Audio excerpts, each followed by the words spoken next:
Have you ever seen this weird object in Blender that looks like a bunch of axes and wondered what it actually does? Well, I'm going to explain to you what it is, and they're called empties. And it's one of the most powerful tools for controlling the camera, animation, and even entire scenes in Blender. I'm going to show you how you can apply this to your camera animation, and I'm also going to show you how I use this for a product animation to make the camera moving even easier. We'll even look at different empties and preferred option you can use for your scene, and by the end you'll have a better understanding of the empty and how you can apply it and how you can just make your workflow so much easier in your Blender scene. So the first thing you should know is that we have the solid cube. It can be seen in the render and everything, but if you go to add, you go to empty, click on any of these, click on the plane axis. This is called an empty. So it's basically a object that has no like visual data. So in the render it won't show. It allows you to have control over your objects. So if I were to click on the cube, click on object, click on parent, click right here, shift, left click, right click, or you can go to object, go to parents, and you basically will, the cube will basically follow the axis.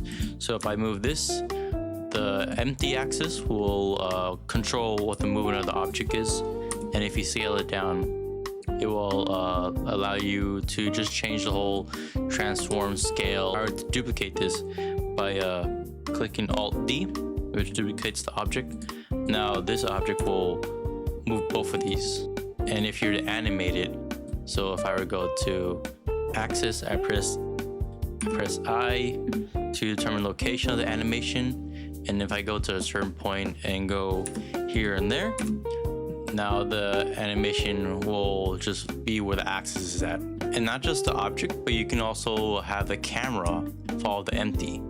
So if I were to go to add, let's add a camera, get a camera right here. And right now, let's go to viewpoint. Let's click on the camera button so we can go in the camera view. And so right now this camera isn't looking at that. So we can kind of rotate it, kind of have it follow, kind of go where the empty is. And so we do the same thing we did to object. So we go on camera, shift, left click, click right, parent, go to object. So now the camera is following where the empty is. So wherever it goes, you can see right here, it's being affected by the empty.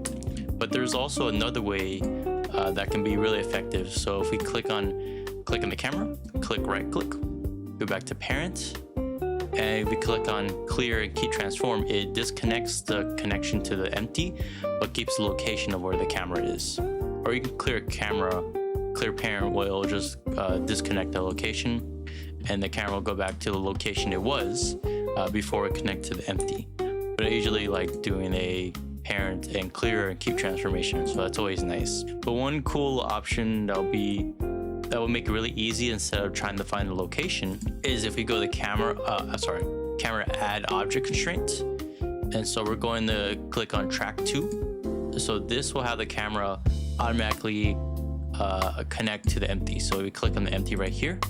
So if we move the camera around, it will always look at the empty, and it's nice that you can even make the camera flexible, so you can just move it no matter what, and it'll always look at the empty.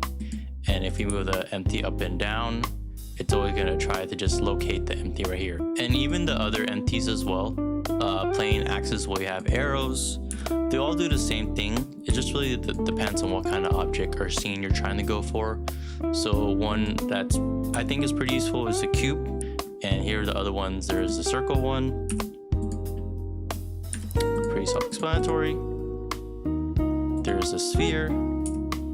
This one's pretty nice too. I think it's especially good for camera animating because it has a rotation on it that's a circular and spherical, so that's really nice. And the cone, I don't really use the cone too much.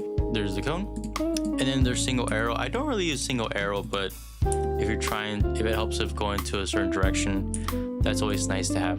But these are pretty much the empties you can use for your scene. And I'm just gonna show you an animation I made we're using an empty just to show off how the camera animation will look. So right now I have a character animation right here. I had a bunch of empties. Sorry, it looks a bunch crazy right now, but I pretty much just have a couple empties right here, and they all affect each camera that's moving. So we have our first shot here with the camera. So you can see the camera is moving. I animated the camera, but at the same time, remember what we did? I went to constraint. I tracked it to the empty right here. So this is the first empty. I named it empty 1. And so right now the camera is only following that empty. You can see right here it's rotating around the staff on the first shot. And so because I was able to, have it rigged up to the empty, I can move it anywhere and it will always follow the staff. And this is the same application I did for the other ones. And finally, we have the camera just zooming out. So it's just animated and it's moving away. So it doesn't need it empty. I also have this for free as a file, as a Blender file, if you want to check it out and just test it out yourself. It'll look exactly like this. So right now we have the animation like that, boom, first shot, second shot right here. And I like to just use the simple plane axis because I'm just used to simplicity. But using a cube or a sphere is also a good option too. And if you want to take a look, here's also the rendered final version of this product animation.